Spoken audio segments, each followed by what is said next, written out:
Today, the RSnake Show was visited by Christina Maria Martinez to discuss a variety of topics surrounding her book, Shattered Pieces Everywhere.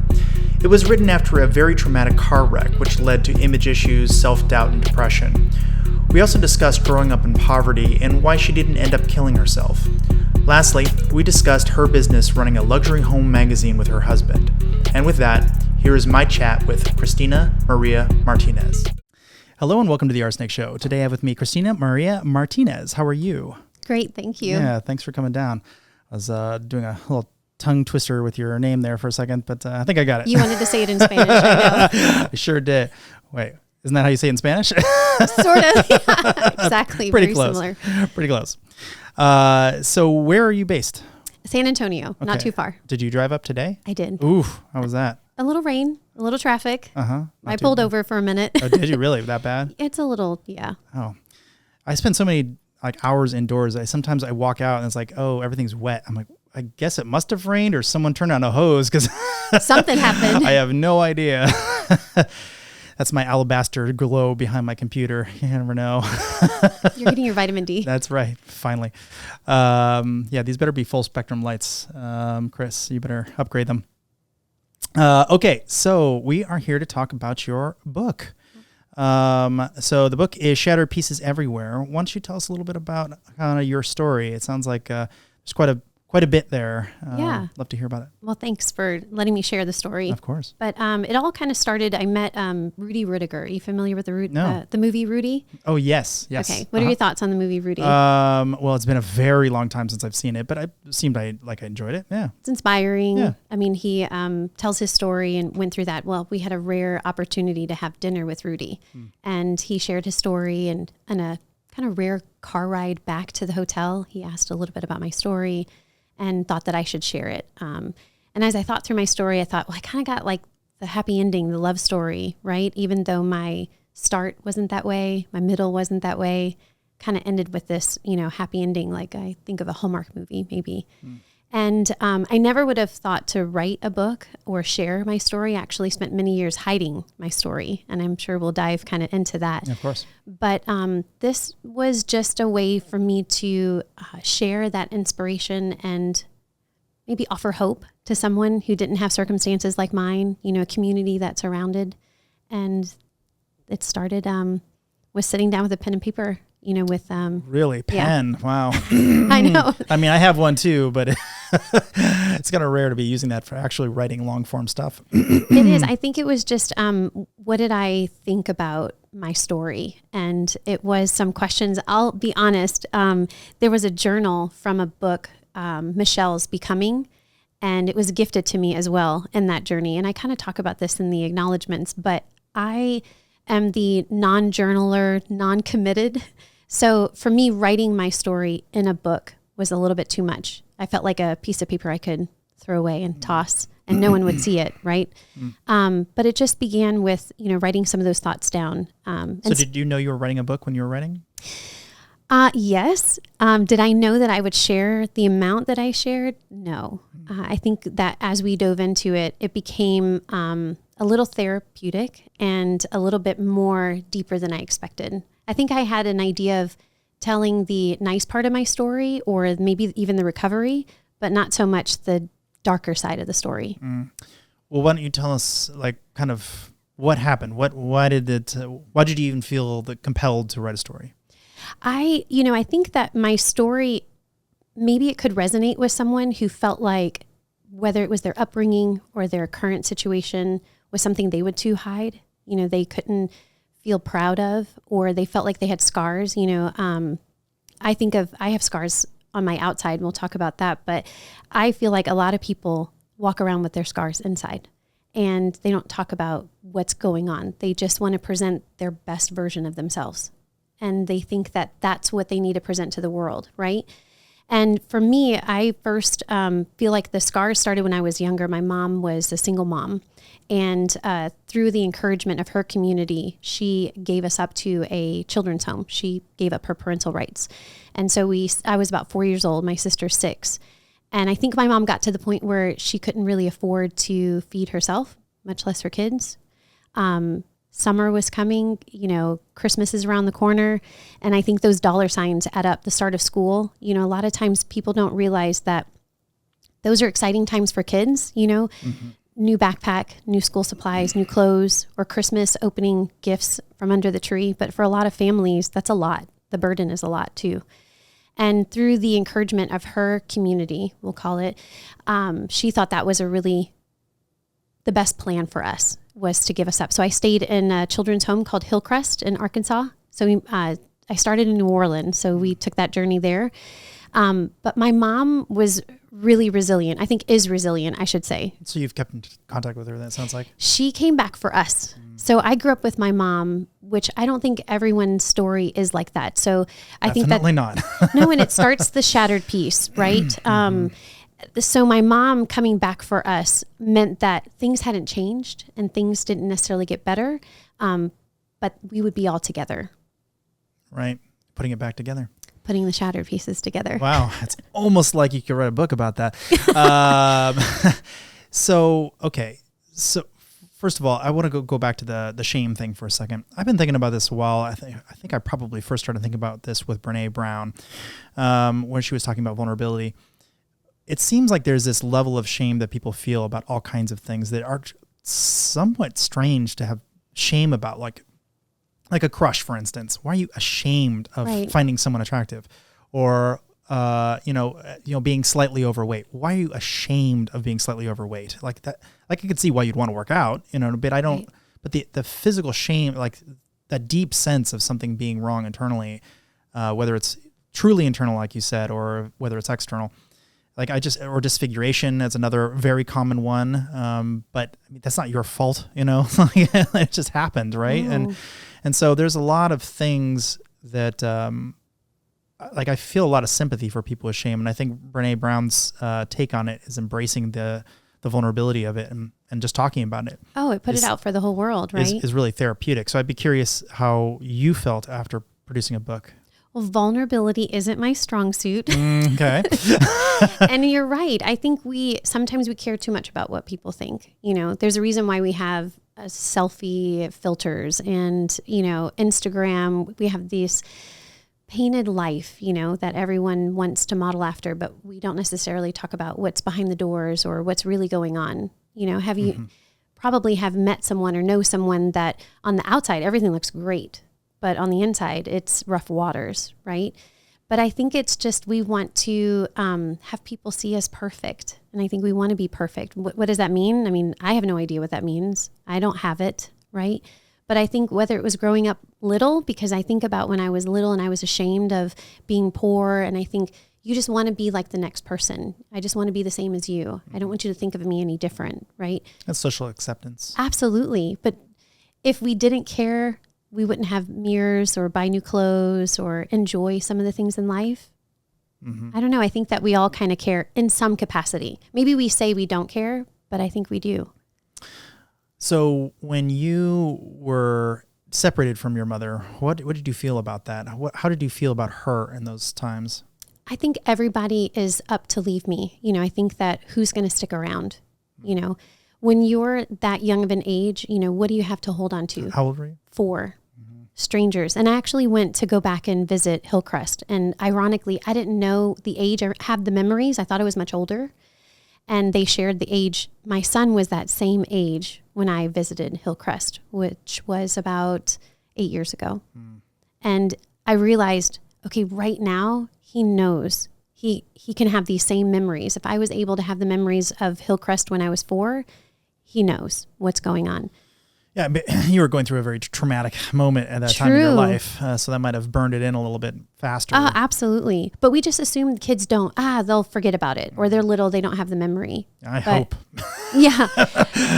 They keep them kids, Absolutely. Oof. But I think abandonment is something. I think it sticks with you and stays with you. And I think in writing this book, I had some great friends. When I shared with them, I wanted to talk about the accident and, my life at the time, and then how I kind of came out of this, the ashes. And they really helped me put it in perspective. It really wasn't a book about an accident. It was started many years before that. A girl who was insecure, who, and it all stemmed really from feeling like, who's going to leave me next and when, right? And I think that seems very negative, but I think that vulnerability kind of ties in when you are, you don't know who's going to stay in your life. And it carries on to relationships and friendships, and it just keeps going, and it unravels into you. So would you find yourself self-sabotaging because you just wanted to get it over with? I think just expecting, like, I'm enjoying you right now, but you might leave me, right? Well, eventually I will have to leave. So I love you so much. I don't live here. I'm enjoying it. I think Chris would have words. But isn't that true? I mean, sometimes when you feel like, then relationships seem temporary. I don't want you to leave. I want you to stay. I enjoy you, but I'm waiting for the last shoe to drop, right? And that's hard. I mean, that doesn't give the other person the benefit of the doubt, but it's not their fault, right? So I think just, we moved so much. I went to 15 schools, high school, I went to 3. That's like more than one a year. And it wasn't because I was military. Right. Which sometimes you understand, but. So were you even able to have friends when you're doing that? I mean. It's hard to make friends because you're going to leave, but also when you grow up and you don't have the right clothes to wear, you don't look the part, you also don't always fit in. So I think that as I got older, I could manage through that. But I think that you just kind of feel insecure about everything, how I look, what, maybe I don't like my nose. I don't like my hair. I don't, maybe I want to have skinnier thighs. I mean, you all just start questioning every part of you, right? Nitpicking at all the blemishes. And, did I have something to nitpick? I ended up in a car accident. There was a lot after that.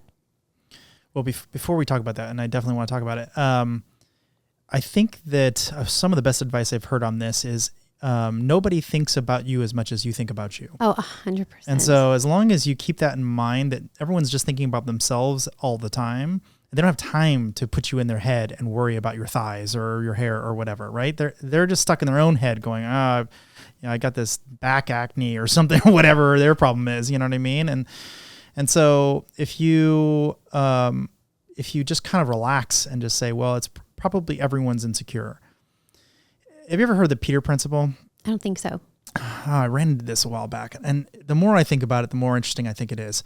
So basically, it's everybody gets promoted if they're doing a good job, right? Eventually, right? They all get promoted up to some role. Eventually, they end up in a role for which they are no longer qualified. And then everyone everywhere is in a role basically that they're not qualified for. So if you're worried about imposter syndrome, well, don't worry, because everyone else also has it for exactly the right reason, because they shouldn't be doing the job that they're doing. And I think that kind of helps. I mean, that's the kind of cynical way to think about it, but I think there's a positive way to think about it too. It's like, well, I think everyone's just doing the best they can. Absolutely. And some people probably shouldn't be doing what they're doing, and it's probably most people. And that's okay. I mean, sort of society exists despite all that. I think we're just trying to put our best foot forward, but at the same time, I agree with you. We feel like we're just an emotion, right? We're just trying to pretend that we've got it all together when we don't always have it all together.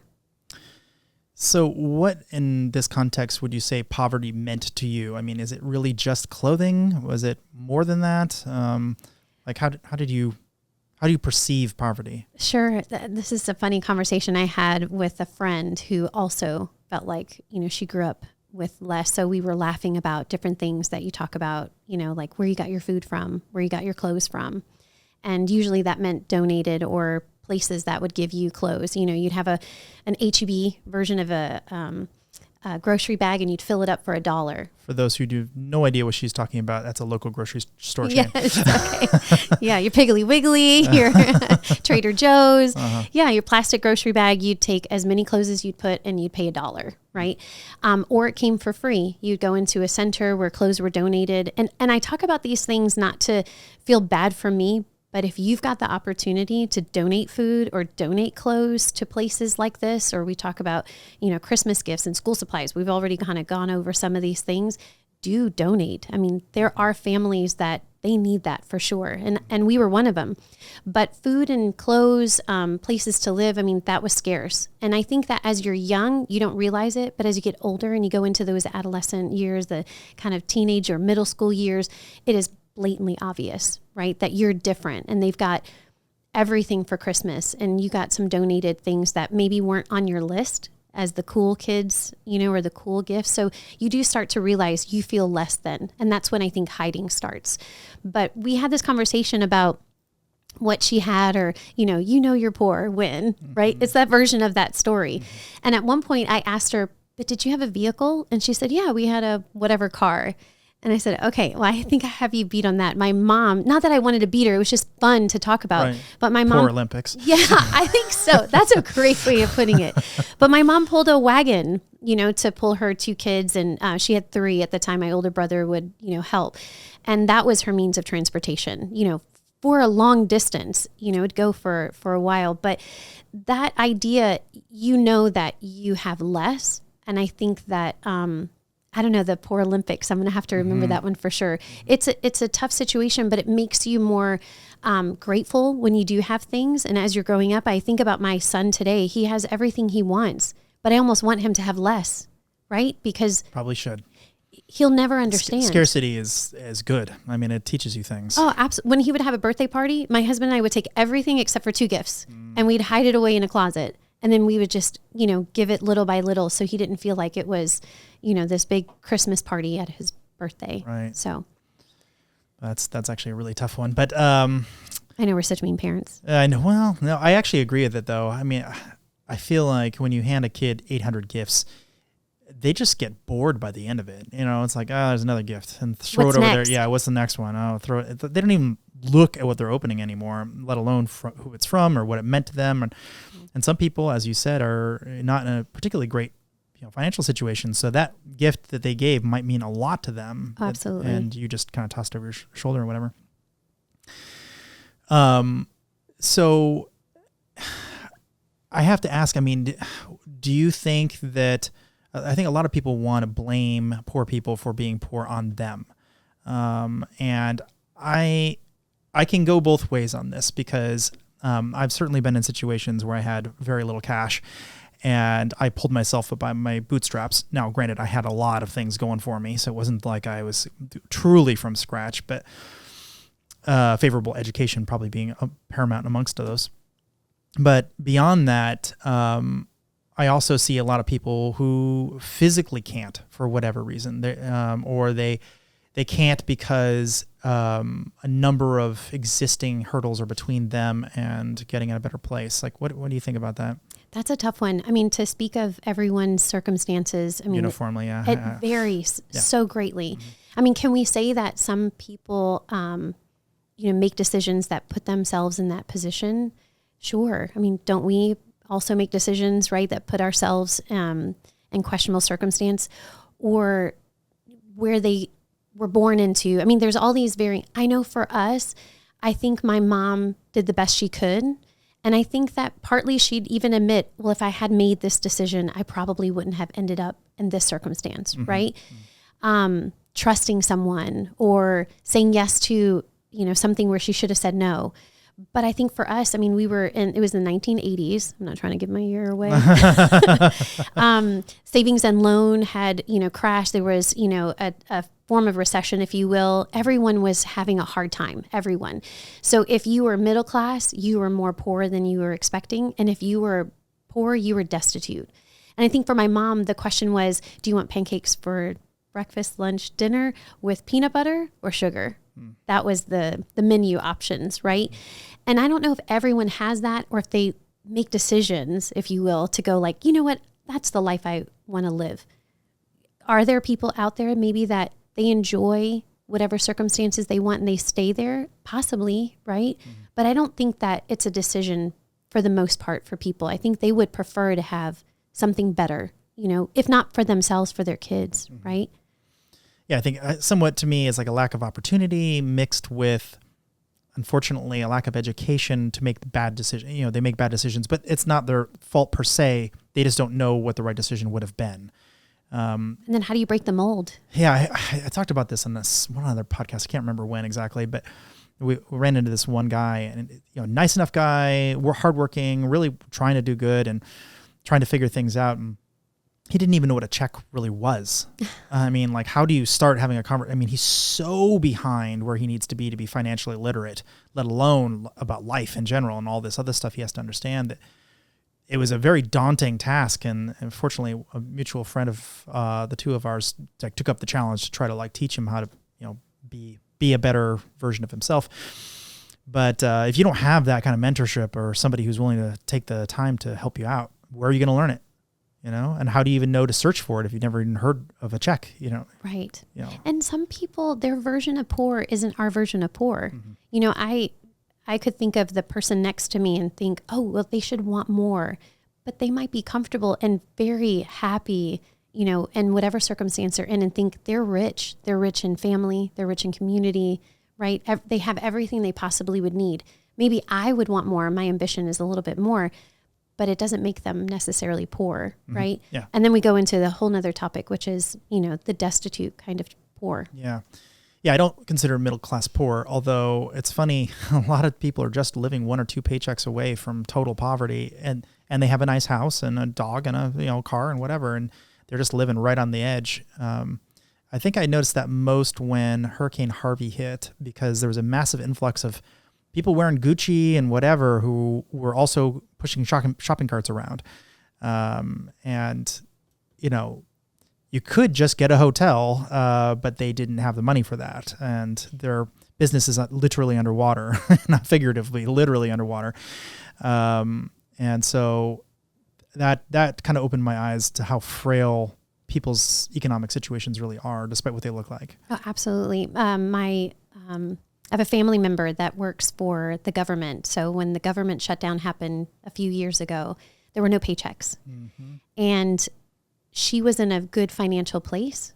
She had savings, but many of her coworkers couldn't make groceries. They were about to get kicked out.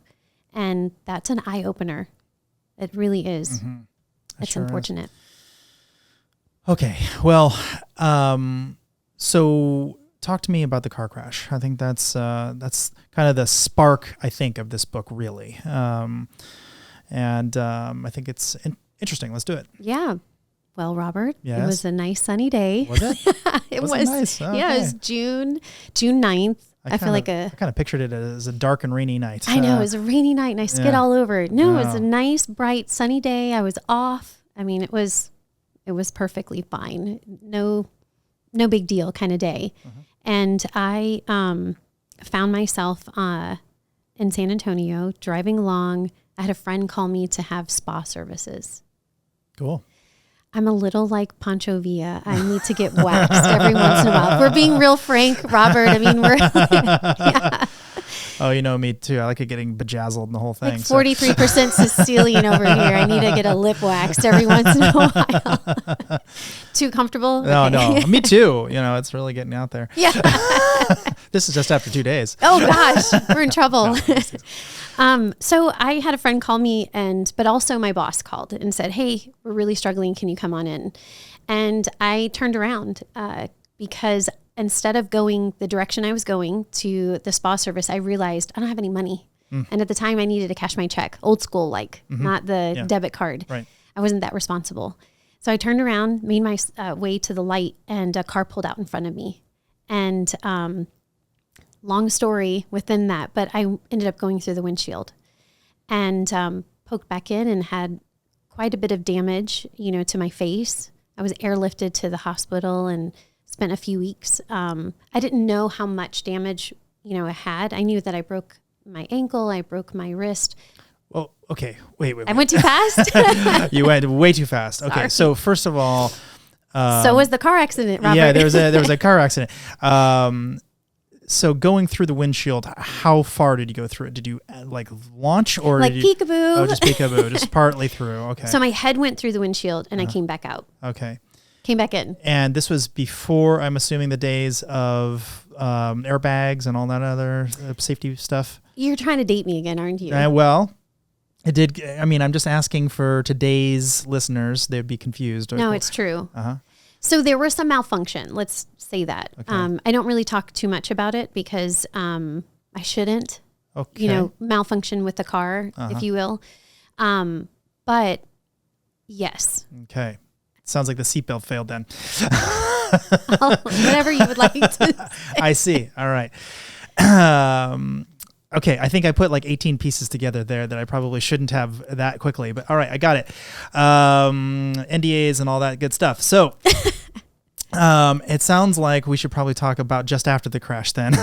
Well, let's roll back a little bit. Okay. Right. So I was summer in love. I had a boyfriend who was like handsome, green-eyed prince, the love of my life at the moment. We were dating about 6 months. His name was Tomas. Tomas. Of course it was Tomas. Of course, right? Sounds great. And we met at a quinceañera. Okay. Okay, so are you familiar with a quinceañera? I've only been to one. It was pretty spectacular. But you go ahead. Okay, so I mentioned I grew up in New Orleans. I also moved to Chicago. My mom remarried, and I didn't know what a quinceañera was. My stepdad's family was from San Antonio, so we made our way and moved to San Antonio. And I thought it was so cool. Tacos for breakfast. I mean, who wouldn't love, right? The Riverwalk, and it's romantic. Are you familiar? Oh, yeah. Fiesta. I mean, there's so many great things about San Antonio. I don't think I've seen it through your eyes, so I'm going to have to get a list. Okay. Well, San Antonio had Tomas. So right there. Young and in love, what could go wrong? Yeah, sure. Well, one car accident later, there we have it. So when I poked through the windshield and I was a mess, I thought for sure this green-eyed prince, he was gone. He was going to run for the hills. I mean, people don't stick around today and they divorce for terminal sickness, much less like I was not looking cute. I was not going to be the cute girl by his side. And it's not what happened to me. I mean, there's a whole nother story. I don't know if I'm still going too fast. No, go ahead. But I think I was bandaged, a lot on my face when I entered the hospital. I didn't see, there's a movie where Cuba Gooding, he comes in and sees his friend who had been damaged, in his face, and he starts freaking out because he sees that his friend is like deformed. And I didn't get to have that.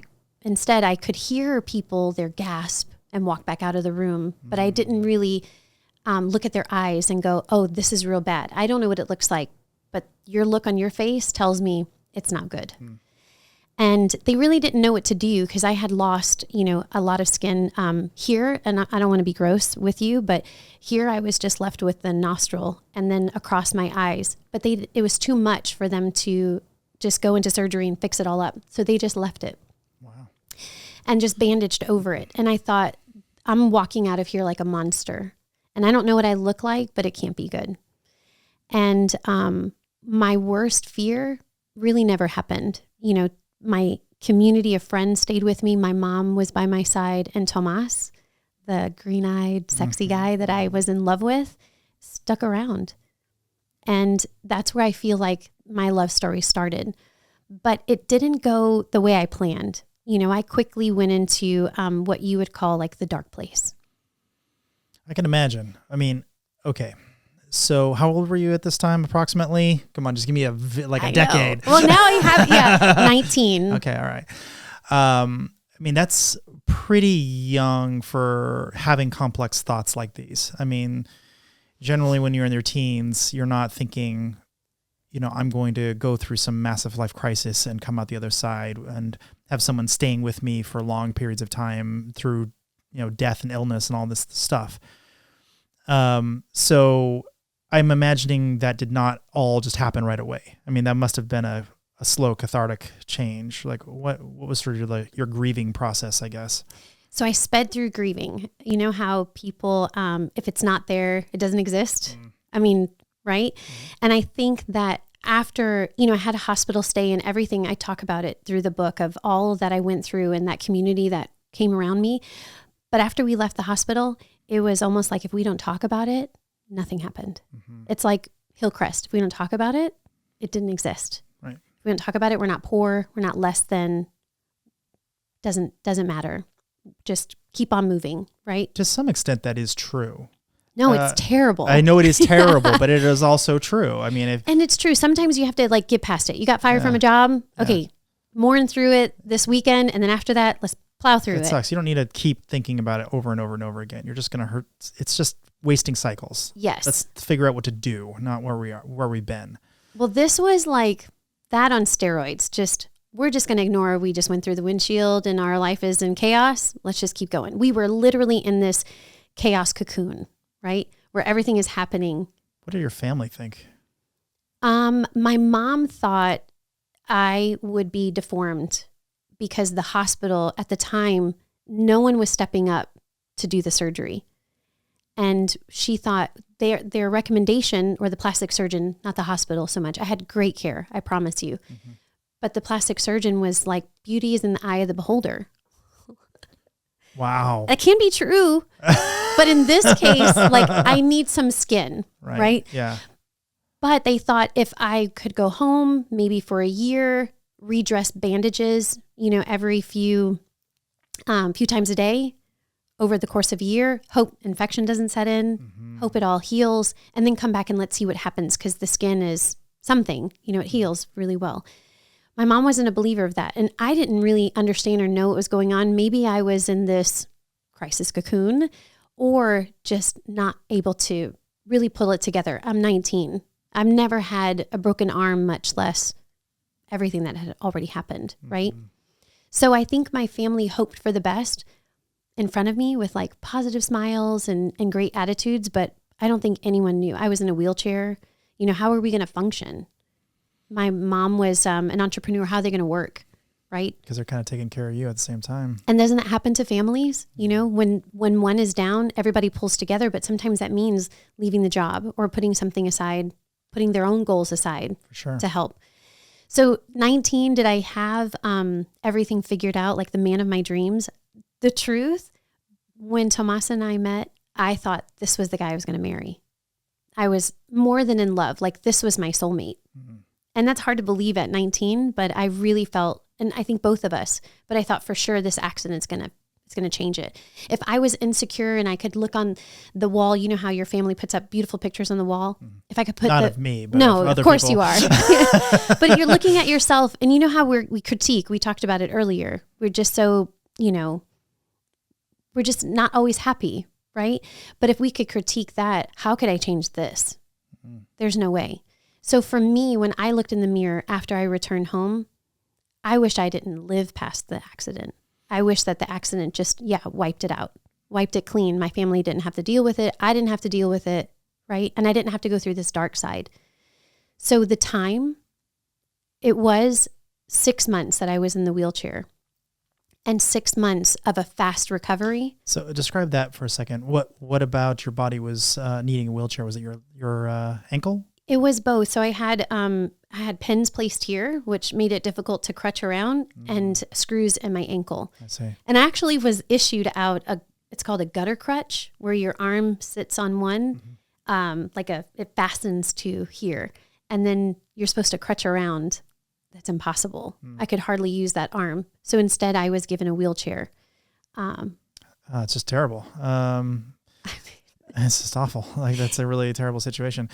I mean, because you're otherwise amiable. You can otherwise move around. You could hop on one foot, but for how long? Right? And no one would let me, because they thought, no, we don't need to go back to the hospital. Right. We just spent brick stitches and all that stuff. Right. Look at her face. She falls on her face. Then what? Mm-hmm. So I went home. I don't know if I should ask you, what's your favorite restaurant? Your nicest favorite restaurant? Oh, I've got so many. You mean nice or favorite? Because those things are so different. It is different. Granted, it's different. Nicest restaurant. That's a good celebratory. Well, like Red Ash in Town is pretty nice. Have you ever been there? No, but I'll be eating there later. Thank you for that. Yeah, it's a pretty nice restaurant. If you don't mind carbs, they have got some amazing. I could take in some carbs. High carb food there. So, okay. Do they serve steak or fish? Okay. Yeah. Do they wrap their lemon in like that nice yellow cloth? I don't recall the lemon off the top of my head, but I would not be surprised if they had lemon. Okay. You're familiar what I'm Yes, talking about, right? Yes. It looks, it's threaded and it's so cute. So you don't accidentally get a single seed in your food. Yes. Oh my goodness. Yes, that sounds terrible. Yes. So imagine that stuck on my nose right here and threaded to my face when I arrived home. Why? I had a skin graft, because finally I did have a plastic surgeon who says, sure, we'll try it out. Was it a literal lemon or just the shape of a lemon? Just looked like a half a lemon, just yellow right there with the same fabric gauze that you would think of at a restaurant, just fabric or stitched to my face. And then they pulled together this across my eyebrows, and I looked, a little bit like that for a while, and sent me home. And that's what I kept looking at secretly, because no one would let me look at a mirror, but that's what I started looking at in the mirror. What was the first look? What did you think? I wanted to die, That's terrible. It's like Oprah, you're making me cry. No, I'm not trying to anyway. But that's terrible. Yeah, I think I don't get emotional when I talk about it because of myself. I'm sad for that girl, because if she did accomplish that, how many memories sitting here with you today, how many memories would I wipe out? Well, that might be a good one to wipe out. But no, the laughs we had even before the show started. Are you kidding, Robert? But think about that.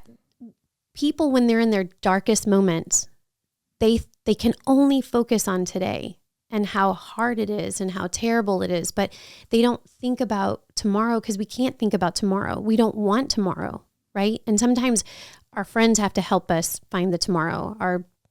Maybe our parents, in this case, all of the above. For me, it had to be them inviting me to a movie, right? Going shopping, finding a reason or excuse to, I'll stick around for one more day, right? Then one more, until it became easier. But I think going back to the hiding that we were talking about when I was younger, we want to hide or we want to forget the pain. But when we do that and we don't talk about it, then it doesn't make it easier. It makes it more difficult, because we're just harboring it inside, right? But we think, I just want to be normal. I don't want you to know I'm depressed, or I'm in a dark place, or that I, thought about if my life could end. Because then you would think that I'm less than, or maybe that was too vulnerable, right? Or what would you say? You don't know how to say it, so I don't want to make you uncomfortable, so I won't talk about it. And I think that a lot of times is that depression that goes through that dark spot, right? But if I could tell you, then maybe you could help me today, get to tomorrow. I don't need you to get me through the rest of my life. I just need to get there until it becomes easier. And I think that it's sad for me to think about the girl who wanted it all gone, because I've had such a great life. I have a beautiful son today. I've had so many great memories. I wouldn't have known what Hawaii looks like. Speaking of Hawaii, or traveled the world, I wouldn't have any of those memories. But when you're in that dark moment, that's hard to even think, sure, I could have a family. It doesn't really work like that. So let's say you ran into another girl just like you back then. What would you have told that person? Hang on. Not every day is not easy, but it's worth living, and you're worth everything. Just hang on and tell someone. Find someone to come with you on the journey. Making it by yourself, I'm not saying you can't, but it's real hard. It's real hard. And I think this was the dark side that I never wanted to reveal about my life, whether it was Hillcrest, the thing that maybe somebody doesn't want to hear about. Like, I was so poor, my mom had to give me up. Or I was, so damaged that I didn't want to live past the reflection in the mirror, right? I didn't want these scars. We complain about, like we talked about, being overweight, but can we just be okay with ourselves just as we are? If we're overweight, unemployed, poor, right? We don't have enough followers on Instagram. Can we just be okay? And if we're okay, can we help the person that's across from us that isn't okay? So, I've definitely run across a number of people who are in a position where they are clearly upset, and I can tell that people around them are not taking care of them. And it's just a matter of finding the time and finding the energy. And I think people don't know what to do. When someone comes up and they say, I'm having trouble, I think most people have absolutely no idea what to do with that information. They don't know how to help, or they say something incredibly stupid, like get over it or whatever, Gotta love that. But I actually I understand. I don't think it comes from a bad place exactly. Never. Never. Yeah, I'm not going to say never. I think some people are hostile towards any sort of emotion, but I think most people have good intentions. They just don't know what to do. Right. So what do you think people should be doing if that they're not already doing with their friends? I think, I'm not a psychologist, right? No, I'm not accusing you of one. No. I'm saying I'm not a therapist, and I feel like if you were to come to me today, I wouldn't have those tools. I mean, I think we can agree on that, right? But I think that we think we have to solve that person's problem. And I apologize. I didn't mean like, I'm not a psychologist. That wasn't I'm not an attorney disclaimer. But we expect that for our friend, we immediately have to have the tools of a psychologist or therapist to say the right thing. We don't. Sometimes the right thing, I talk about in the book a few circumstances that happened with friends that were positive. A friend who brought a blanket to cheer up my room, someone who saw stained blood, cuticles and came the next day with red, polish to mask it. And I didn't do that to give a shout out to them like, hey, thanks, you meant a lot to me.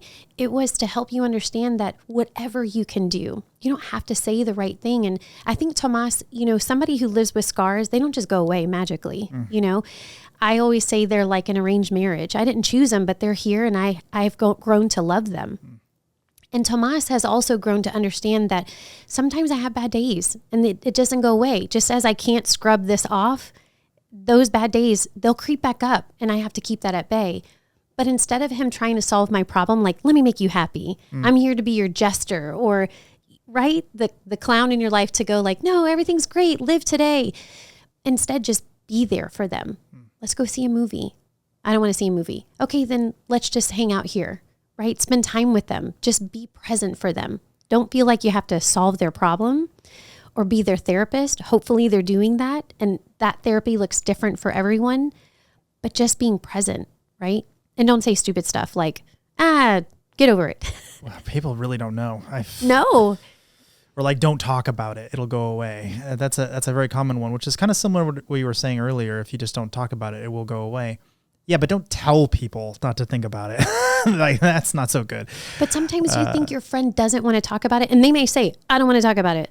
But maybe I want to talk about it because I want you to tell me about how you're feeling. Can you give me a little bit about how you're feeling so I can better understand you?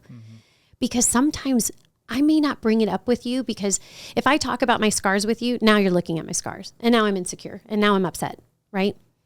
But sometimes I want you to ask because I want to talk about the journey that I went through. And once I start talking about it, I feel stronger, the opposite of what I thought I was going to feel, right? And I think that's okay. It's okay to talk about it.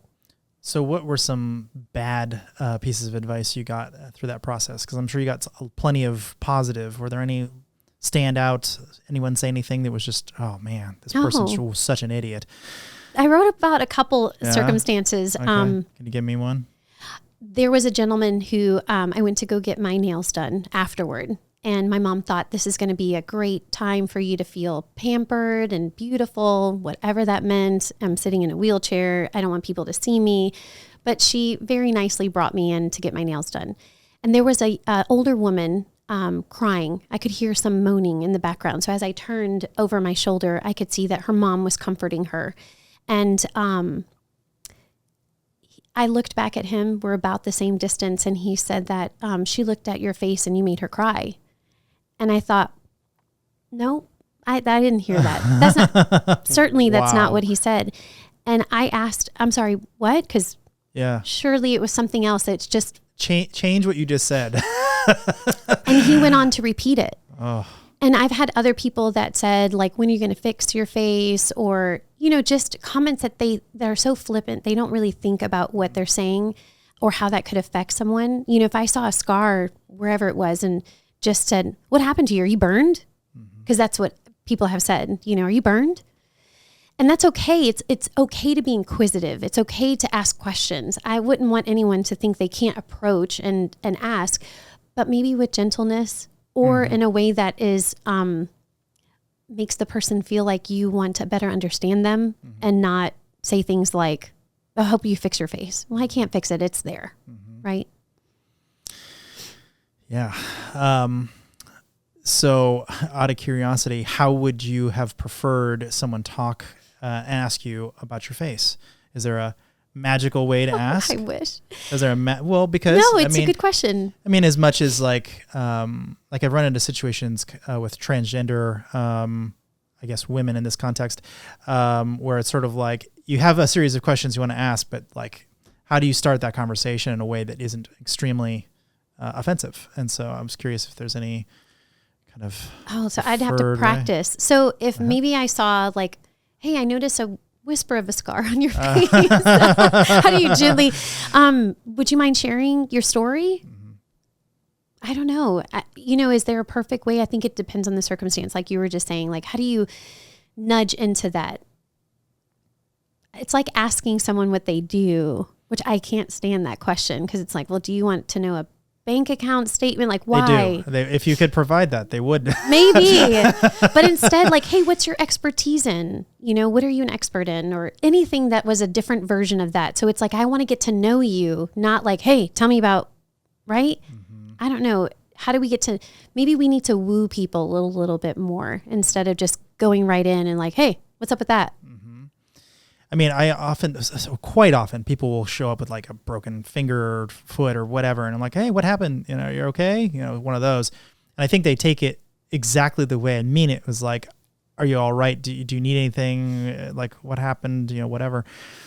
But when it's something that's clearly distant in the past, I don't know, it seems sort of different, like it's a soft spot. Yeah. Yeah. There's this girl who I know fairly well. She had a dog bite her face, and it's not like a long-term thing. It's a pretty big gash, but she'll be fine. But then, so I'm like, hey, what happened? Are you okay? One of those. And I could tell she was very embarrassed by it for no reason, really. I mean, it's just, she's going to be fine. But, still a blemish, and, everyone's very, forward about their looks or whatever. And then a couple days later, she got another bite by the same dog, just playing around, one of those, accidental things. But again, another nick. And I'm like, dog again. She's like, yep. So I think there is, I think that only works because I knew her, and she doesn't think that I'm trying to say something about her negatively. I'm like, oh, are you okay? What happened? You trip or something, or one of those, I wouldn't have guessed dog, but that's why I asked the question. Because you cared about her, or you're just curious. And sometimes it's just curiosity. Well, I'm always suspect when I see women with any blemishes on their face that looks like an injury to make sure that there isn't something else going on. So that's my polite way of saying, do I have to go find somebody?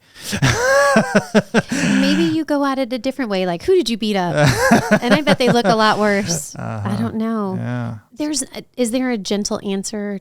I don't think there is. And I think every circumstance is different. And some people, they enjoy talking about it, especially when someone really like you cared. You really wanted to know that they were safe. Mm-hmm. But I think some are just curious and it just fills their mind. I don't know. And that's the what do you do for a living? Yeah. But see, you ask people what they do for a living. Well, many people do not like this question, and I'll tell you why I do like this question. I actually don't care about the answer to this question at all. I'll ask people what they do. They say whatever it is. And then the next question is the one I actually care about is, how much money do you make? Yeah, that's a great one. Again, I see your bank account number. Yeah. No, it is, do you like that? Oh, okay. Do you enjoy your job? Yeah. Because that I enjoy, because very frequently it'll be like, and then you're like, oh, okay, there's a huge conversation here. Yes. And now we're having an interesting conversation I care about. Or they'll go, yeah, I really love it. It's amazing. I'm like, oh, that's also interesting. What's got you? What's so interesting about that job? I don't treat it like I want to know their bank account. I treat it like I'm getting to know them as a person. And so that's very different. Maybe you can give me a little more slack when you hear me asking people. I have a feeling the next time you go to a social, you're going to be asking, so what's your expertise? I think that to be fascinated, and I am, sometimes you go into a conversation with someone and you can get little glimpses of what they do and you're like, ooh, you're an engineer and I want to hear more. Mm-hmm. But you can't ask more until they tell you more. And so you jump right in and you say, what's your expertise in, right? Or what do you do for a living? Yeah. But there are times where you're in a conversation and it's the immediate question. What do you do? What do you do? Yeah. Yeah. So the only reason I don't like that question aimed at me is it's too complicated to answer. I'm like, oh, I mean, I do a million things. Like I've got the job and the podcast and this and that and whatever. I got like starting companies and this and that. It just takes forever to explain it. And I know that they don't want to hear it. And so my friends keep telling me I should just lie. One of my buddies, he drives a pretty nice car. It's kind of old car, but it's super like, pimp my ride sort of deal, know. But he went to jiu-jitsu, and these guys are like, well, what do you do, man? Like, what are you driving this crazy car around? He's like, he couldn't think of anything better it's like, I'm not going to explain this crazy backstory of years and years of being a hacker. He's like, I'm a drug dealer. Oh, perfect. Cool. And that's what he told them. And I'm like, you did what?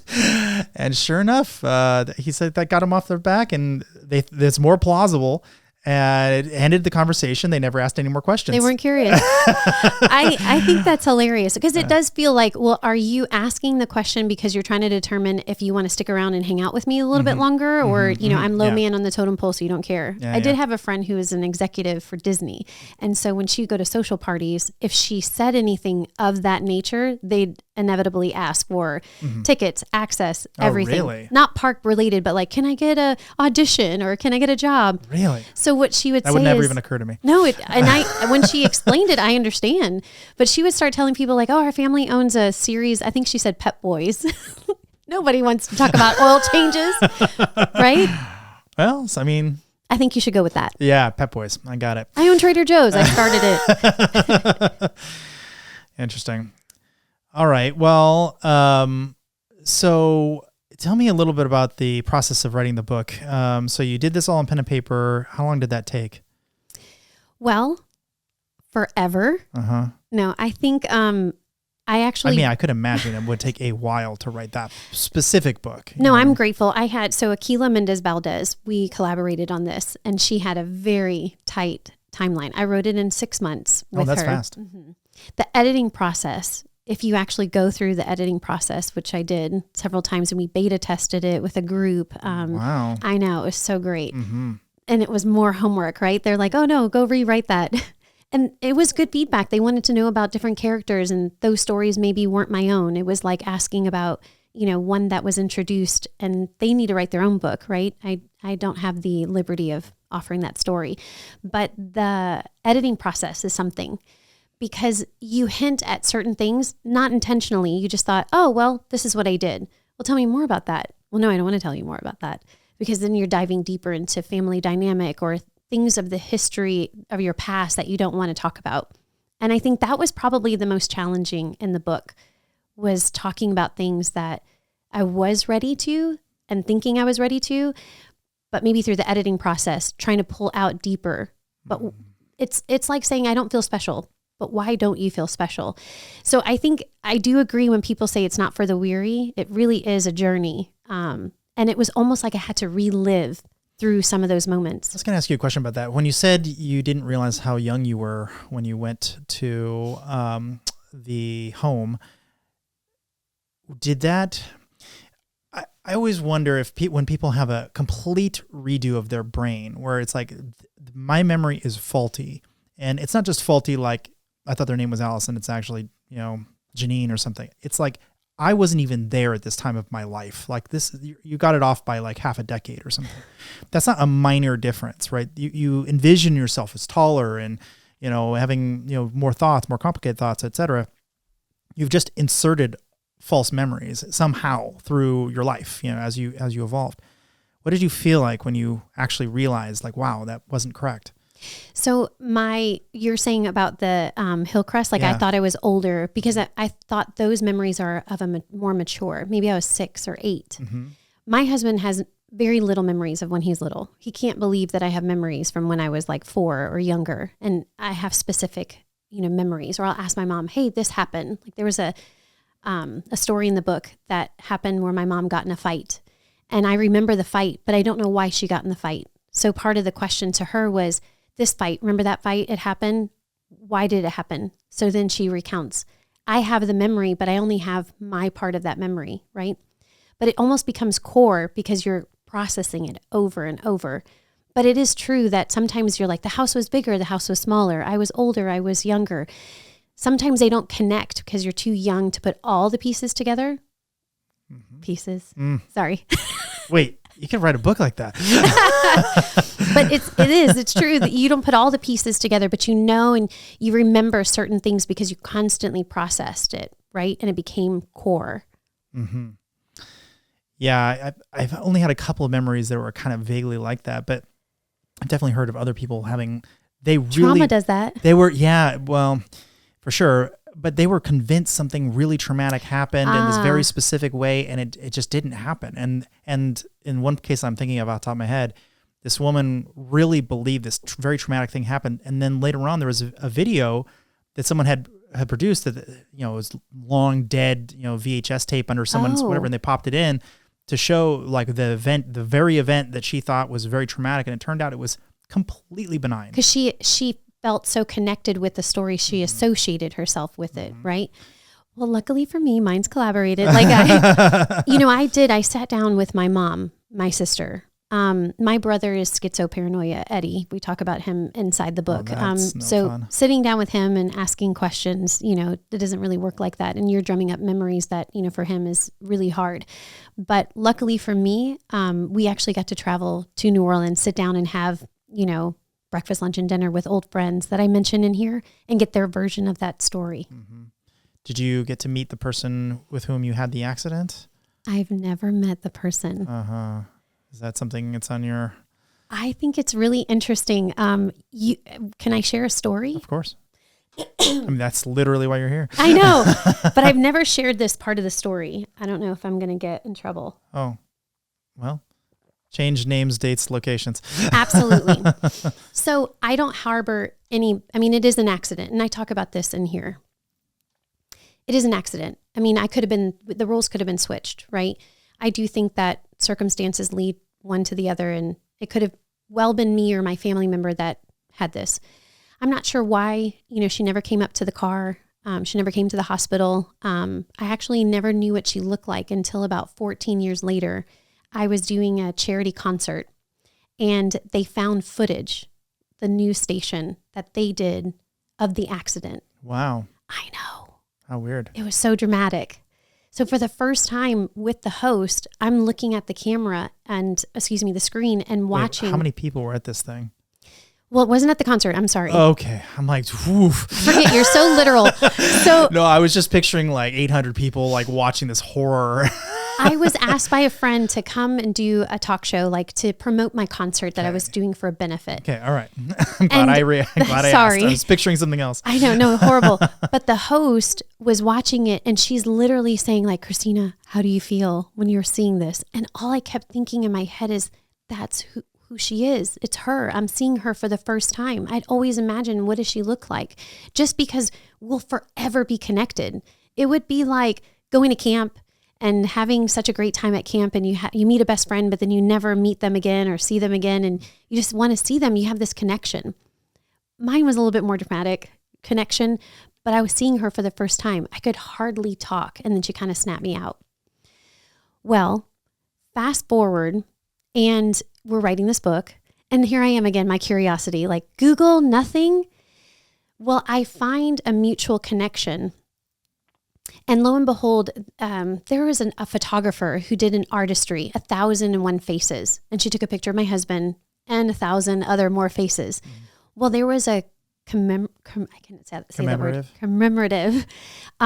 poster that was made of, call it 50 faces. Well, I don't know this, but I actually think on this photo of all these faces, including my husband's picture, is her son that's hanging in my husband's office. How do you know? Are you following? Yes. Why her son? Why do you think that? Because when I look on Facebook of who I think it is, I see. She's pictured with a gentleman who we have San Antonio, probably like Austin, so many connections. I actually realized I see a picture of him holding a card that's similar to my husband's 1,001 faces. And then I go to my husband's office, see the poster, and there he is. For 10 years in my husband's office. Isn't that nuts? Weird. You think I'm crazy? Well, I think you are crazy, but I like that kind of crazy. But do you... I've never met either of them. Why not? Why not? And I think he might be my age. I don't know. Maybe they're scared of me. No, why not reach out to them? Because maybe that's too forward. I can be, but maybe that's too forward. Maybe. Okay. Or maybe it would be amazing and interesting and... You're going to have all of us on the... I would. That would be amazing. But anyway, I really do, truly don't have any hard feelings. You know, I'm glad about that, but it would still be interesting to... What was their life like? What was their life like? What were they going through? No, of course I want to know. I mean, that must have been like a traumatic dramatic for them movie. as well. I would imagine. I mean, in so much as that they didn't even want to go see the horror. I mean, that must have been something that they looked in the rearview mirror and, you know, yeah, I see occasionally like someone will, you know, run somewhere in a crosswalk or something like that. Like, what would their life be like afterwards? I mean, even if you somehow got away scot-free legally, I mean, just I would imagine it changes you. Yeah. There's also, so in the video, all this is available on YouTube. This is so salacious. I know.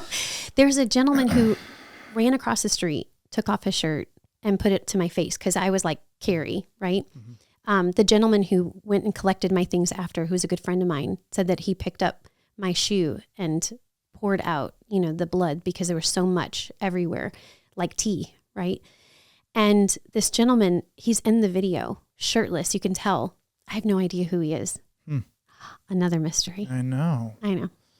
So all these connections. Yeah. I mean, I guess for me, I would want to just, you know. I do. I would. I mean. Well, then why not? Why not try? Well. I mean, not in his case, just because he would be hard to find, but. Yes. The mystery shirtless guy, no idea. Right. Hey, guy, if you were running across the street from the restaurant over to my car, thank you so much. You stopped the bleeding, you know. I appreciate you. Thank you. Mm-hmm. But the family, I would just want to say, like, it's okay. I'm okay. It's okay. We're all okay. Wow. That's a pretty interesting story right there. So what did that kind of leave you with? What was sort of the taste in your mouth after that whole thing was over? And you know this person, you know that they're kind of walking around and living their lives. Was that hard, or did you... In the beginning, you know, in the hospital, I did ask my mom, like, why didn't she come? Like, did she not care about me? And I think that was the thought as a young girl of like, well, she doesn't care. I'm not worth caring for, right? But I think I quickly got over feeling like, you know what, my recovery and everything I was going through wasn't her. And my mom, you know, as I mentioned, she's very resilient. Wasn't there an insurance claim with the person's name on it or anything, or... I don't know. Are you familiar with Texas liability? We can go into a whole, you know, minimum insurance. You know, there's a whole conversation about that. Interesting. Yes. Okay. I am not a gazillionaire. Now, the lady who put a coffee between her. Yes. Owning half of McDonald's. Yes, exactly. I think owns all the McDonald's in Dubai. Yeah, exactly. No, and yes. Huh. Okay. Well, so a couple things that we wanted to talk about that I think would be interesting is somewhere along the lines, you went from being totally suicidal to being happy. Mm-hmm. First, I'd like to know that kind of it didn't sound like it's an overnight thing, but it did sound like you did it pretty quickly. And so how did you do that? Like what was the kind of mental process you went through? So about a year and a half later, Tomas and I said, I do. Tomas. Of course it's Tomas. It's always Tomas. I know. We got married. And so there was no time for, you know, being depressed and thinking about, you know, what you look like. We were in love. And then everything started falling apart. Really? Yes. Not because there was anything wrong. I mean, I should have been perfectly happily in love. I mean, I got the happy ending, if you will. But now I was out of the wheelchair. There was no wedding plans or things to distract me, no friends to come pick me up. Now I was trying to live my life normal or whatever that meant.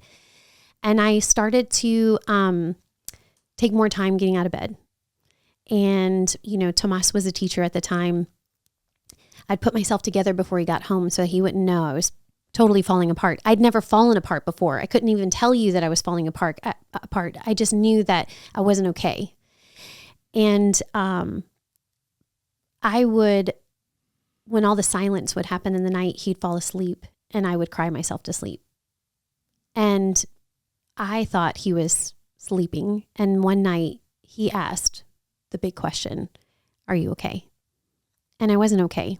And I couldn't hide it anymore. I couldn't hide it from him. I couldn't hide it from anyone.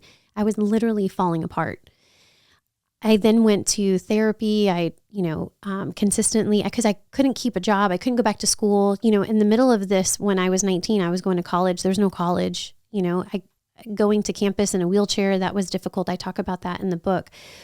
But there was no more normal. I didn't have a goal in life. I didn't have a mission. I got married, and now I'm this broken girl that was trying to act like I had it together.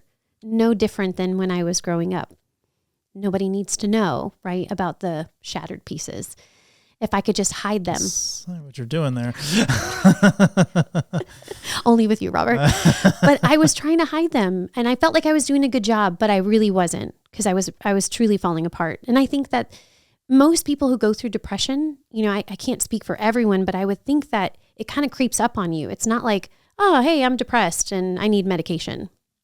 I don't think it happens like that. And sometimes we don't even want to address it.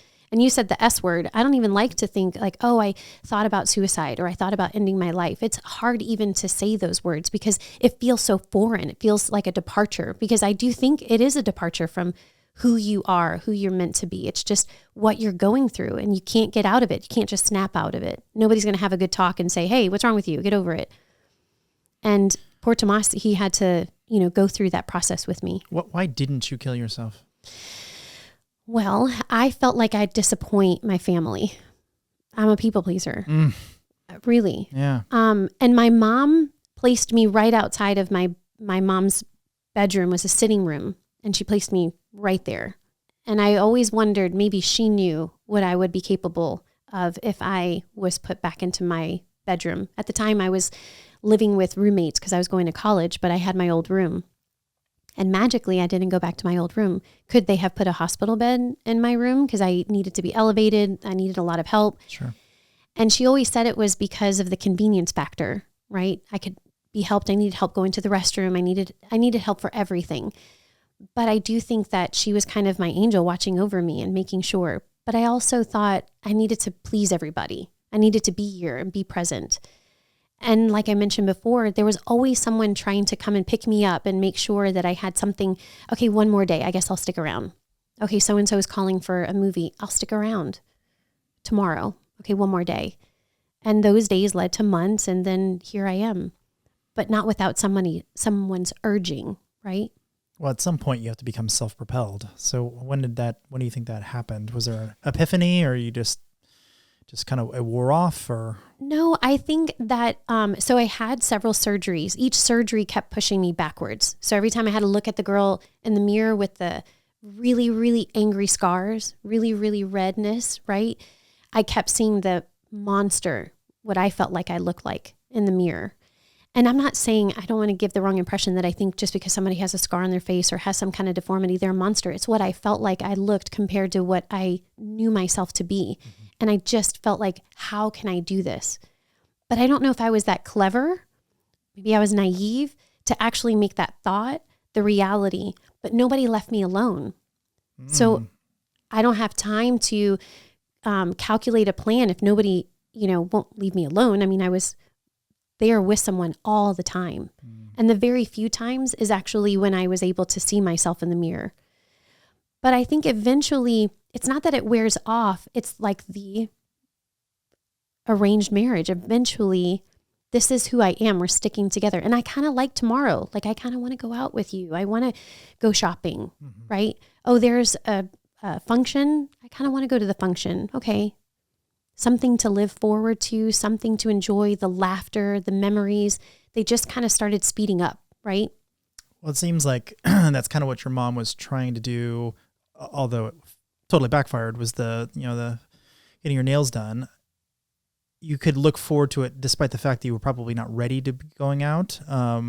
You can now picture yourself going out. You can now, I've done it. And next time it'll be a little easier, a little easier, a little easier.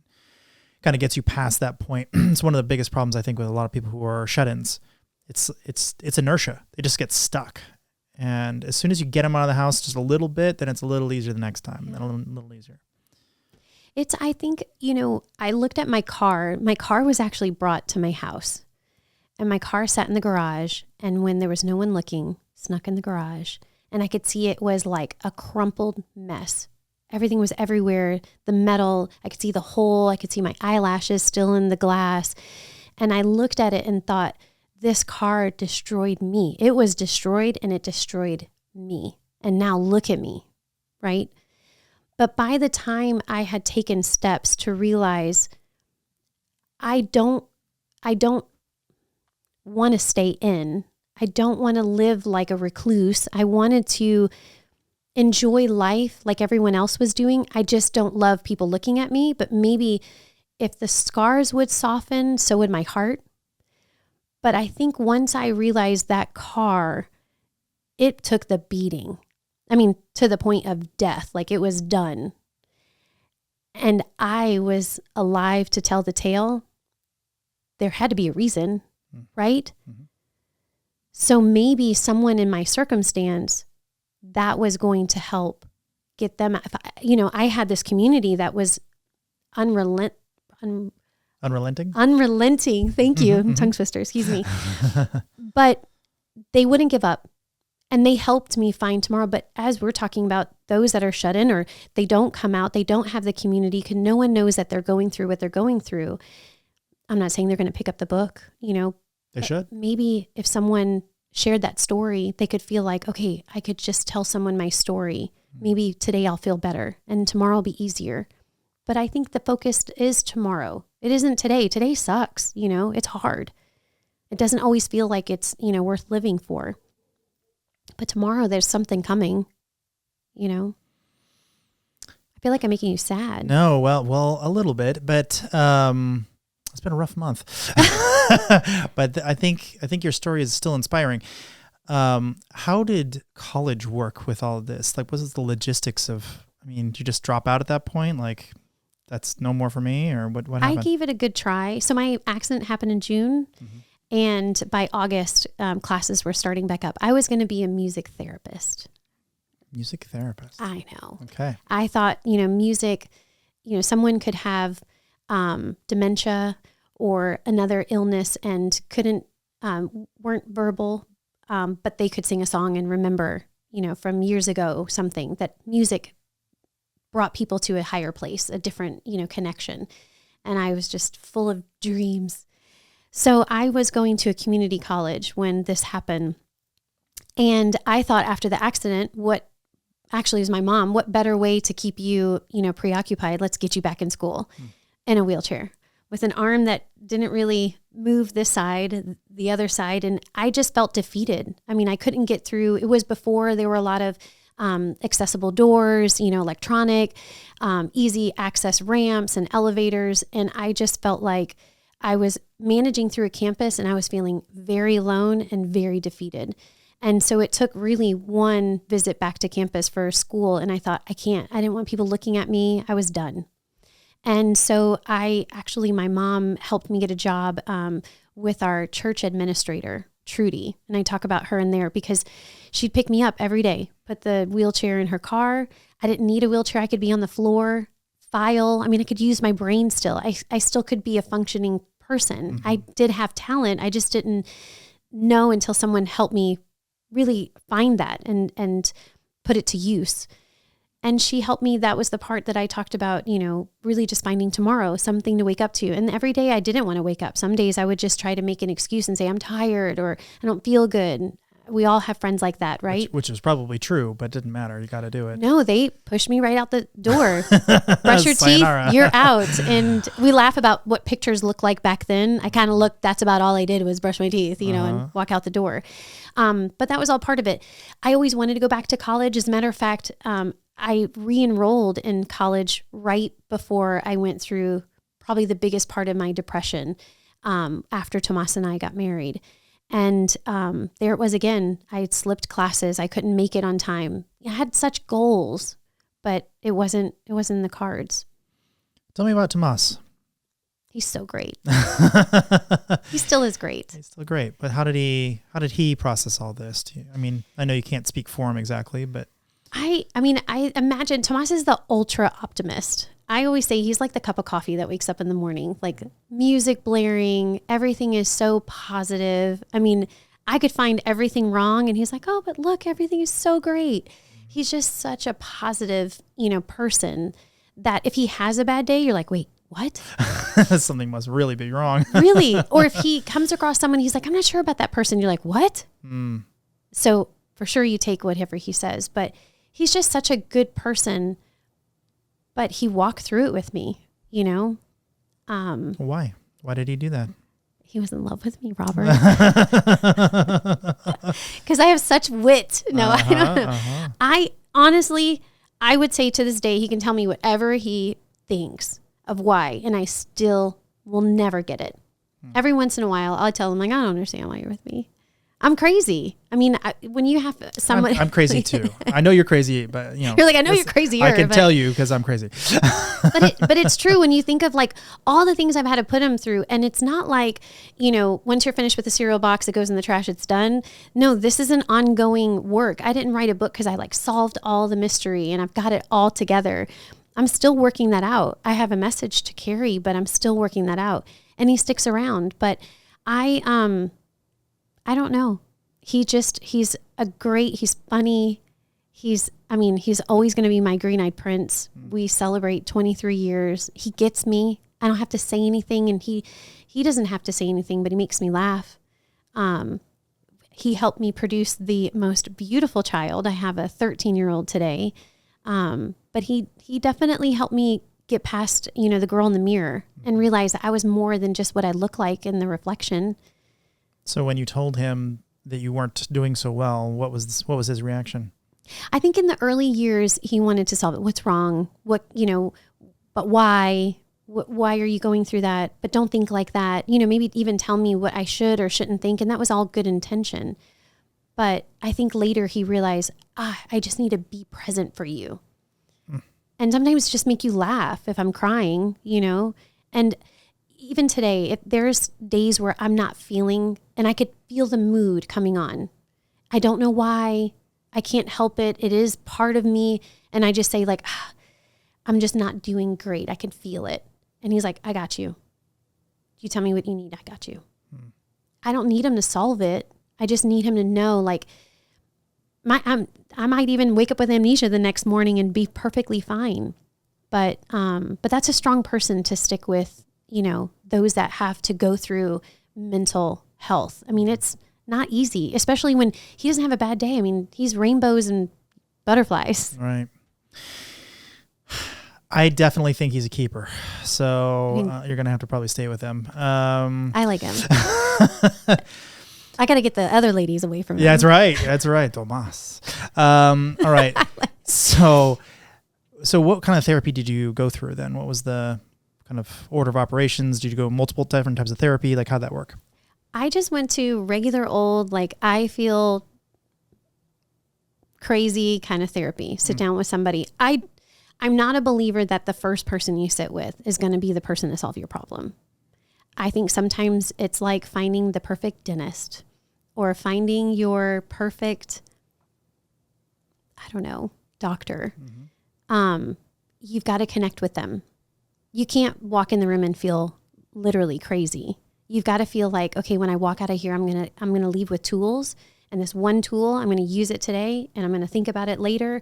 I do think you have to connect with that person. I think it's definitely two to tango in that type of situation too. You really do have to be able to be honest with that person. And some people, for whatever reason, you're just like, I just can't seem saying what I need to say to this person. Right. They might have great tools.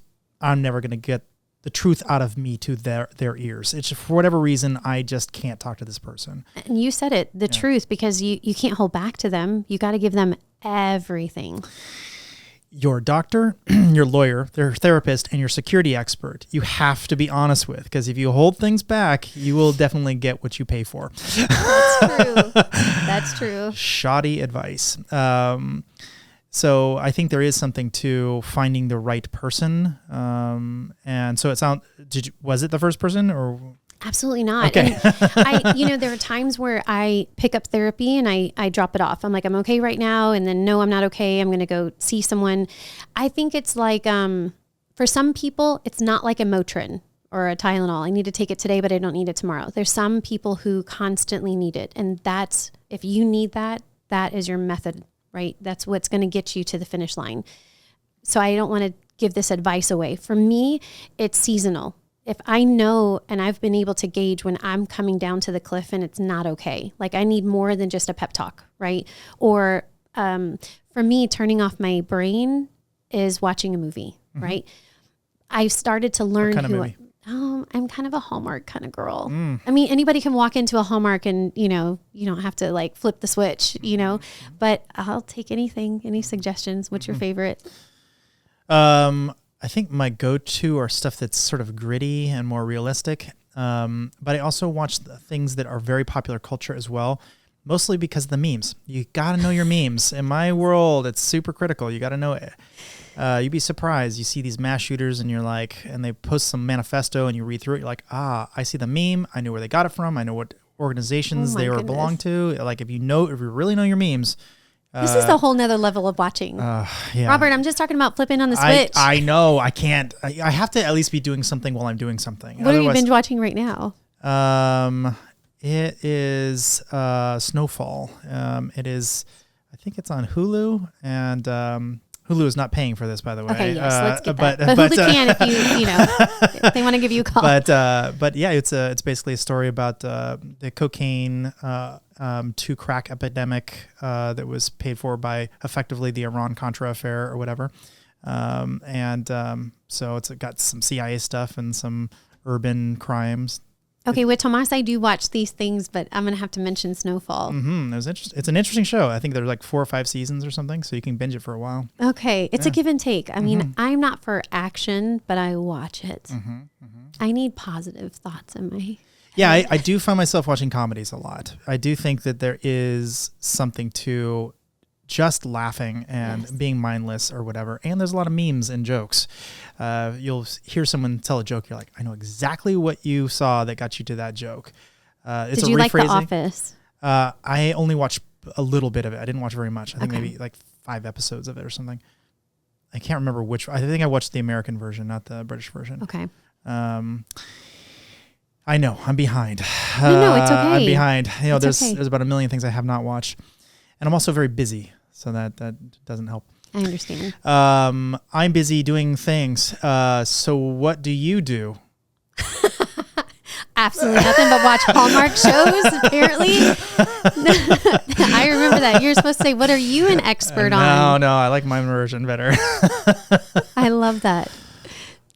House cleaning. I mean, I'll do whatever I need to do, Robert, to get through the day. Okay, I see. But you and your husband did start something together at some point, right? We did. We started a publishing company. So one of the things that we publish, which is probably the most popular for what we know, is Luxury Home Magazine. And that's, it's been a fun journey together. But we publish all kinds of things. Tell me about it. Publishing is so boring. Is it? It's paper.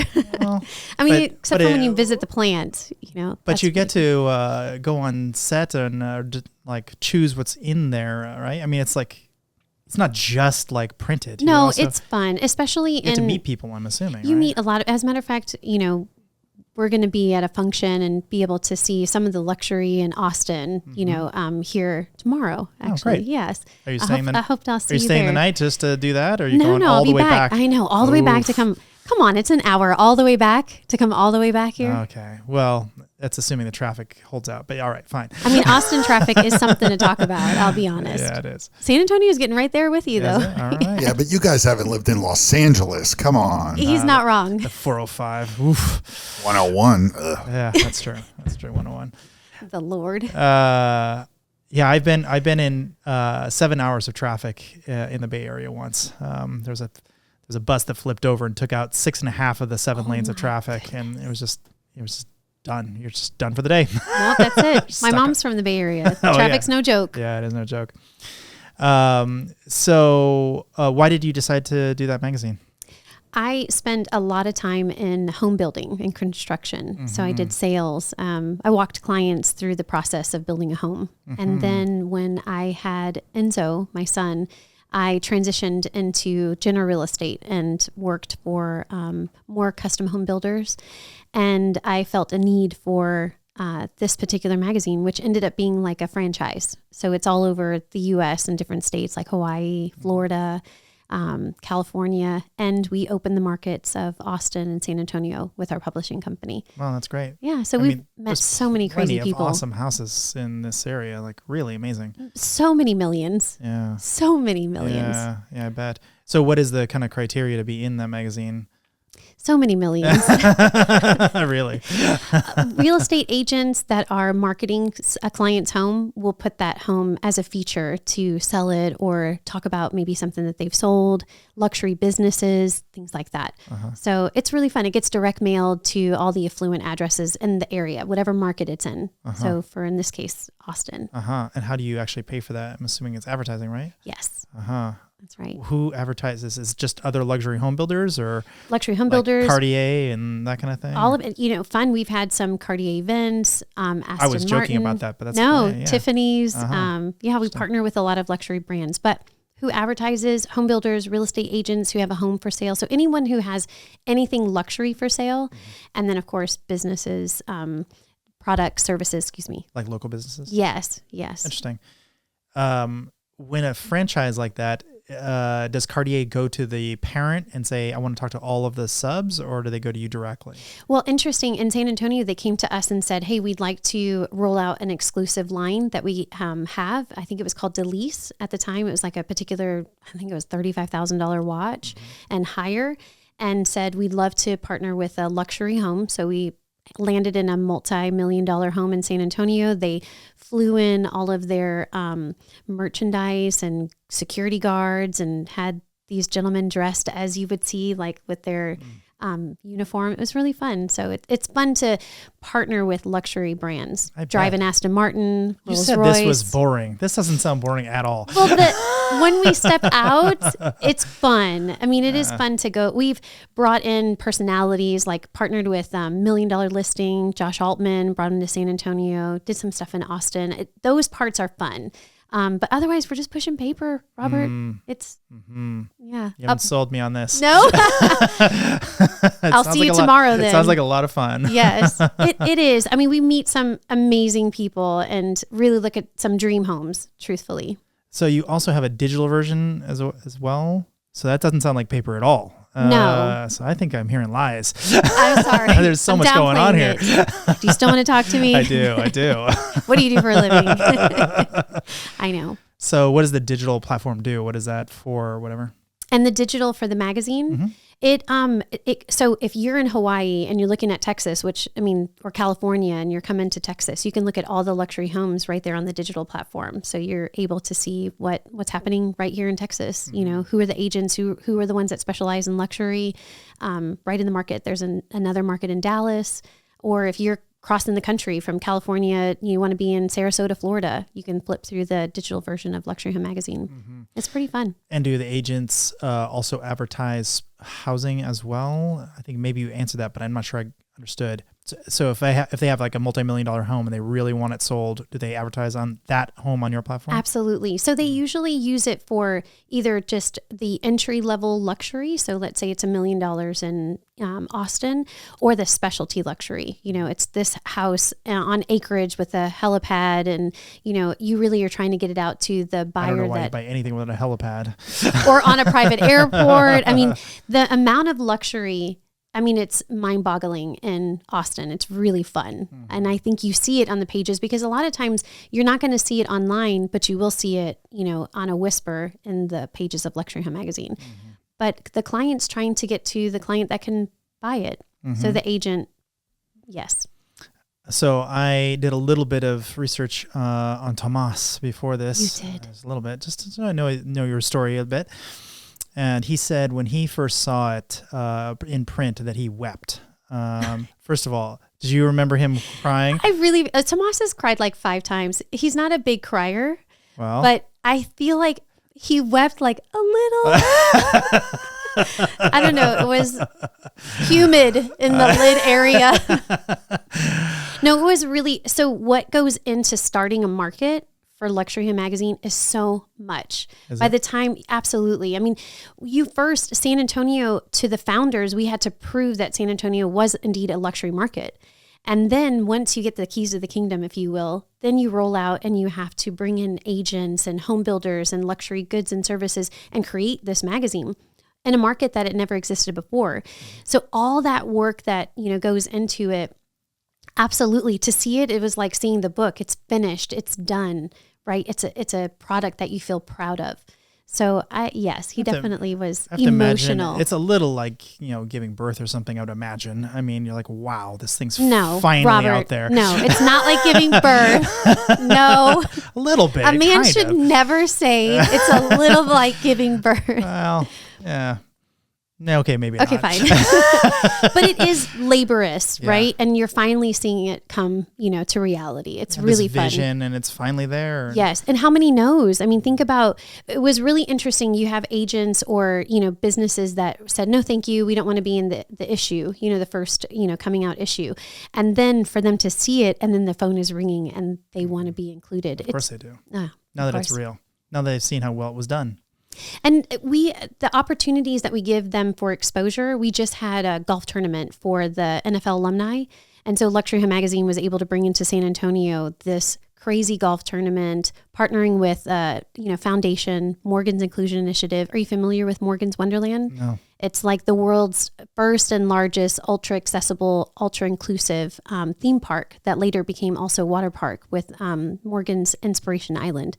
And so you're able to give a spotlight to, a nonprofit being Morgan's Inclusion Initiative, and then partner with the NFL alumni. So you have past, I'm not a football follower, but I've learned all these amazing gentlemen who give up their time that have played in the NFL, go play golf, and then do something for good. And Luxury Home Magazine backs that and is a part of that. So I know what you're saying, that yes, it is more than pushing paper, but sometimes when you're in that, it feels like that. But we know that when we come out, there's some good that's happening in the community. Yeah, totally. How did you happen upon that magazine in particular? What was it? Something you saw and you're like, that's in a nice place and we should pick it up, and do they have a franchise? Like, how did you even? Yeah, it's Google, Robert. Yeah. Luxury, because we knew we were going to focus on luxury. Luxury not Bing. Home All right, Magazine. No, not Bing. Okay, all right. My poor Bing friends. Oof. Sorry. But it is a franchise, so there's multiple cities. It's like a family of, So do you guys meet magazines. Up and talk? And Absolutely. Every 2 years, and this year is our conference year. So we have other owners from different markets that come in. And it's a great family to be a part of. Is it a frenemy situation, or are you guys actually partners, or how does that work? We're a frenemy. No, we enjoy each other. Absolutely. Mm-hmm. No, there's no competition like that. As a matter of fact, there's synergy, because if I've got a client or an agent that moved, to California, or has a client that is coming to Texas, you definitely want to partner them up to help them find their new home, because that's what creates the buyers and sellers is Luxury Home Magazine. Yeah, I was going to say it seems like there'd be a massive market for taking the listing in some random region, like wherever, some luxury home in Michigan, let's say, and advertising in Texas as you just say it's a winter home or whatever. You want to be in the snow country or whatever, and people are like, actually, that sounds like kind of fun. And that place is awesome. So great, I'll buy it. Yeah, sometimes California, clients find their, home in Texas. Mm-hmm. And so entrepreneurship in general, would you recommend it? It's not for everyone. But it is definitely my speed. Yeah, you like it? Tomas started out as a teacher. He got his master's. He wanted to be a principal. Terrible mistake. No, I married for love. What do you do for a living? I did. I married for love. I know I had a friend who was like, I married an engineer because she knew exactly what his paycheck would be. I'm like, yeah, but are you happy? Yeah. But later, we kind of switched roles because Tomas being the teacher, I was working for a home builder and doing marketing. And when we got the opportunity for Luxury Home Magazine, he had a contract. He was teaching teachers all over Texas. He's a great speaker and teacher. And so we switched up. He became the publisher and started it. And he's been amazing. I mean, the minute somebody would have told me no, I would have ran for the hills. I don't like to say no, and I don't like to be told no. But you were in sales. It's true, but That's a lot of no's in sales. But in a model home, people come to you wanting to know about your product, you know, and it's true that in the world of Luxury Home Magazine, it's people come to you and ask you. But the minute I would say, hey, do you want to advertise? And they say no, I'm like, oh, I'd have more than humidity coming out of my eyelids. But he's just great for it. I mean, and he's translated that into actually teaching businesses and, you know, using all the things that he's learned as we have as an entrepreneur into other businesses, whether it's an insurance company, a title company, a real estate office. He actually spoke today for a remodel company talking about, you know, being better communicators. And that's really fit perfectly. Later, you know, this is a totally different, you know, avenue, but we had an opportunity to purchase a bilingual school. So for about 5 years, I exited the publishing and did a bilingual school called Spanish Grove Academy. It was a beautiful experience to learn about real entrepreneurship and a staff of like almost 40 going through the pandemic. I mean, we went through so much that, yeah, like I can't take that exposure back but it was definitely something. You can imagine, right? I can. So why would you want to be an entrepreneur then? I think, well, everyone talks about flexibility, but there's something that, you know, when you are an employee, there's also flexibility that people don't realize. Sure, you might have to ask for time off, but you aren't required to be on constantly. I think offering someone, you know, we have a staff in our San Antonio market and our Austin market, but offering that opportunity for someone to be part of your team and creating that and creating what the future looks like and being able to step it out, you know, every exact detail. There's something creative and powerful. It feels really like you're paving something, you're leaving a legacy more than just working for a company. So we've done both, and there's pluses and minuses on both, but this is just, we enjoy it. I mean, it really has been a fit for us. I think you're crazy. Really? I mean, I'm kind of looking at an entrepreneur. So what do you do for a living? I know. Entrepreneurship, I'm crazy too. And especially if you've done it more than once, you're definitely crazy. Because the first time you do it and then you're kind of stuck doing it. Serial. If you do it twice, you're definitely crazy. And I've done it many times. But the thing is, I think that there's something nice about growing something from absolutely nothing. Yeah. Like this didn't even have a name until I gave it one. You know, Right. It didn't have color schemes. It didn't have a title, a graphic. It had nothing. There was nothing before I started it. And now it's a thing and it exists and it's fun. And there's a lot of downside, like an enormous amount. It's, You never stop. And you never stop, especially in consulting or something like that. You really never stop. So I think you're crazy. I think I'm crazy, but I think it's the kind of crazy that if you don't have it, you don't have ingenuity in the world. And I feel like there's a lot of things that need to be built. And so I don't see anyone else building the things I'm thinking about. So I just do it myself. Oh, so. Absolutely. And I think it's fun because you're taking a team along with you, but you're also responsible for them. Mm-hmm. You know, that felt the strongest during the pandemic when the magazine and the publishing company thrived, where the school, because of the shutdowns and different regulations, really struggled. And you had this core of people who, no matter what, pandemic, you know, issues, all the complexities that come with it, they were still willing to come do the service and serve the parents. And that was something that camaraderie, that bond, I mean, forever will be there, you know? And I think that that's fun to have a team alongside of you and know that, yes, you're responsible for them to put food on their, you know, table and, you know, all the things that they need and their responsibilities of life, but you have a part of their story, right? And I think it's fun. Yeah. And we are crazy. It's okay. It's crazy, but it's all right. Some of my favorite people are crazy, so that's kind of how it is. Are you saying I'm your favorite person now? Thank you. It's a little early, but we'll get there.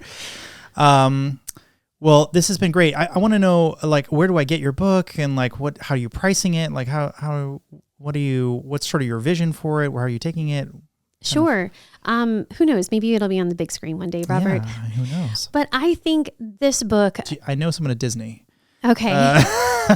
Do they work at Pep you got Boys? somebody in the control room that wants to do this too, you know? Okay, we're on it. We're ready. Let's go, Chris. So this book, I think it was written for someone. like that conversation with Rudy, which was part of that conversation, asking when was that moment where you felt like this was why you wanted this movie, right? And he shared some stories about the people that have shared with him how that movie has affected their life. But this was written for someone, and I don't know who it is, and I hope that one day I will, but that isn't the point. The point is that I want this to circulate to get to that person who maybe doesn't have that community surrounding them, who had what I had. Or maybe they just feel like they've lost hope, right? And so we did, it's everywhere that you could possibly find it, I think, but Amazon, the digital version is 99 cents, and it'll always be 99 cents, so that anyone at any level could always afford the book. You can get it on Audible. And hear the beautiful Crystal Navarro. Crystal did it, huh? Read it to you. Yes, it's beautiful. She's also hiding in the control room. Yes, she is. But you can't hide once you've met her, because she's so full of spirit and life. So she's a blessing in my life. Thank you, Crystal, if you're listening. But I do. I hope it gets to someone that helps them find their next tomorrow, for sure. Well, that's great. Well, first of all, thank you so much. Thank you. And any last words for anyone struggling that you might throw out there? For someone struggling, I think if they just can see that tomorrow's coming, right? And that, as I mentioned before, that every day is not easy, but it's worth living. And whoever they are, whoever you are, that you're worth absolutely everything. And someone else out there feels the same way, but don't hide what's inside. Connect with someone. So where can people get a hold of you if they want to get in touch with you? Social media, that kind of thing? Absolutely. I have a website, ChristinaMariaMartinez.com. Feel free to reach out. And in the back of the book, I do share an email. I'd love to hear your story. So if someone out there has a story. I was gonna ask that question. Yeah, that would be really fun to kind of start collecting some of these. And already, I can't tell you how many stories I've received, and I love every single one of them. Are you gonna start publishing them somehow? I don't know. Maybe, Robert. That might be kind of fun. I mean, We'll you could change their names or whatever if they want to, but the amount of stories I've heard, I mean, it is sobering, because I feel like what I've gone through is nothing compared to what, people have gone through and their scars, whether outside or inside, but it's a beautiful thing. So yes, please share your story. I love it. And I love to connect with whoever they are. Yeah, that's great. Oh, thank you so much. Absolutely. Thank you.